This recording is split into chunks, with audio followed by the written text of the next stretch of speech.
Hi, my name is Mike. I'm from San Diego, California, and I am a teacher with Cambly. Today, we're going to learn idioms. Idioms are phrases in English that we use to describe certain events or certain activities. Oftentimes, when you translate these idioms directly, they don't really make a lot of sense. So today, we're going to learn a few idioms and a few phrases in English to help you better communicate in English. To start, a nice idiom that I like to use is to steal someone's thunder. Unless you're Thor, I don't know how you can steal thunder from somebody. But actually in English, what this means, when you steal someone's thunder, it means that you take attention away from them for maybe your personal gain. So for example, Susie could be telling a story about how she scored very high marks on her test. And if I said, oh, well, that's great, I scored even higher on another test, then I would be stealing Susie's thunder. I would be taking the attention away from her and putting it on myself. Another great idiom is, the early bird gets the worm. So if we think about this, a bird who gets up early gets a worm, it kind of doesn't make sense. What we mean when we say the idiom, the early bird gets the worm, is that those who get up early or prepare have a better chance to succeed.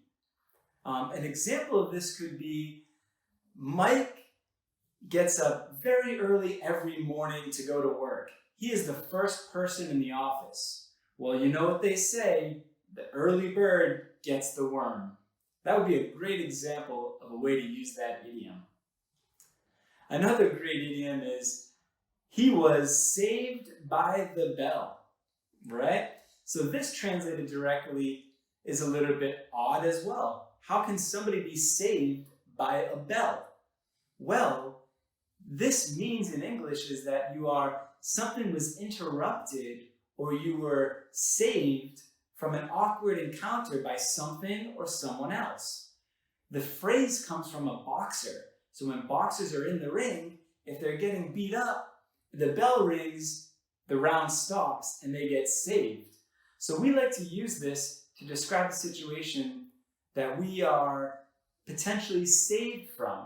Another example could be, Mike has a presentation due in 2 hours, but he was saved by the bell because the teacher allowed the presentation to be extended 5 hours later.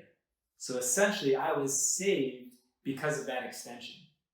Another great example is head over heels, one of my favorites. Typically, we use this phrase to talk about when somebody is in love. We've all been there before. So if you are head over heels, you are completely in love with somebody or completely overwhelmed by something. For example, Mike was head over heels for ice cream. I just love it, and there's nothing I can do about it. Another great idiom is no stone unturned. We like to use this to describe times when we have checked every possible solution and we have looked into every potential answer. We can also use this if we lose something. So if I lose my car keys, I could say, I looked everywhere. There was no stone unturned by the time I was done. It means I checked everywhere. I turned over every stone. And I often lose my car keys, so this phrase comes very handy. And lastly, we use the phrase, it costs an arm and a leg. Sounds scary at first. We don't really mean that something costs an arm or a leg. We just mean that it is very expensive. So if you go to buy a Lamborghini, you might say, I went to go buy the Lamborghini, but it costs an arm and a leg. Essentially what you're saying is that it is very, very expensive. So I hope that you enjoyed these idioms, and I hope you can start to use them in your daily English practice. Until next time, and if you feel like you would like to take a lesson with me, just feel free to click on the link below and we can schedule a lesson anytime you like. Have a great day.